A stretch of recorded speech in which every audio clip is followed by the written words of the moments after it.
দর্শক, KTV news 24 এর ক্যামেরায় আপনাদেরকে আবারও স্বাগত।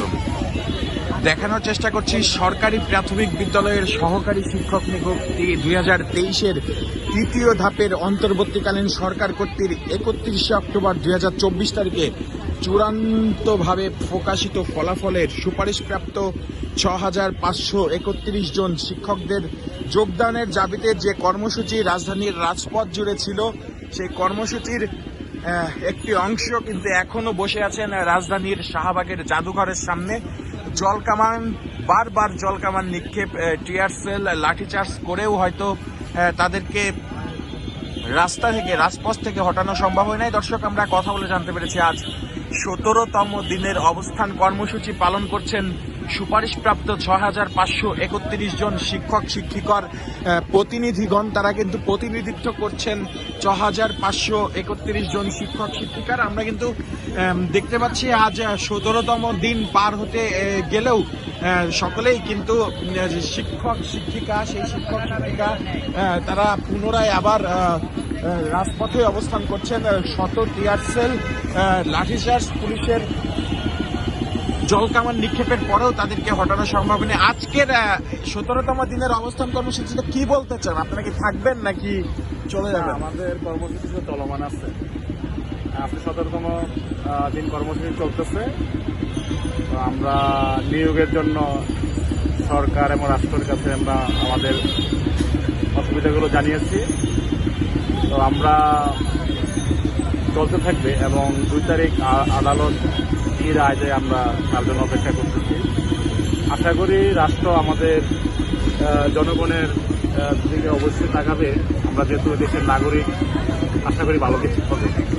এটির আজকে কিন্তু 17তম দিন কর্মসূচি চলতেছে। দর্শক, ঠিক যেমনটাই শুনছিলেন, দিনে দিনে 17টি দিন পার করেছেন সকলেই শিক্ষক, সুপারিশপ্রাপ্ত শিক্ষক, প্রাথমিক বিদ্যালয়ের শিক্ষক।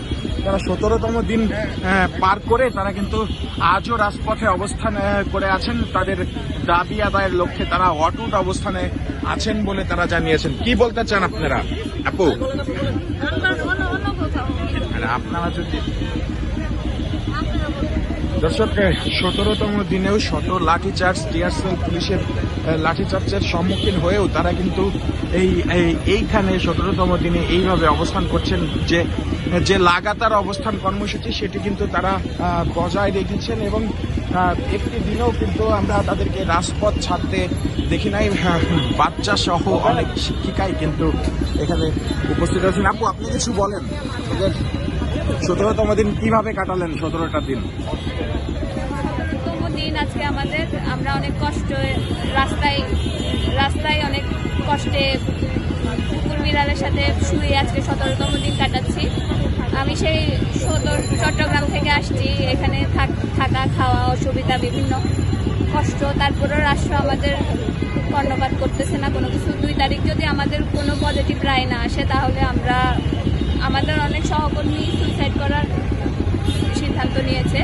যদি এটা হয় তাহলে রাষ্ট্রই এটার জন্য দায়ী থাকবে। আমাদের কর্মসূচি চলমান থাকবে। 2 তারিখে কিসের প্রজ্ঞাপনের আশায় আছেন আপনারা? উচ্চ আদালতে যে রায় 6500 শিক্ষকদের নিরাশ করবে না আশা করি। এই রায় কি হাইকোর্ট থেকে দেওয়া হবে? জি।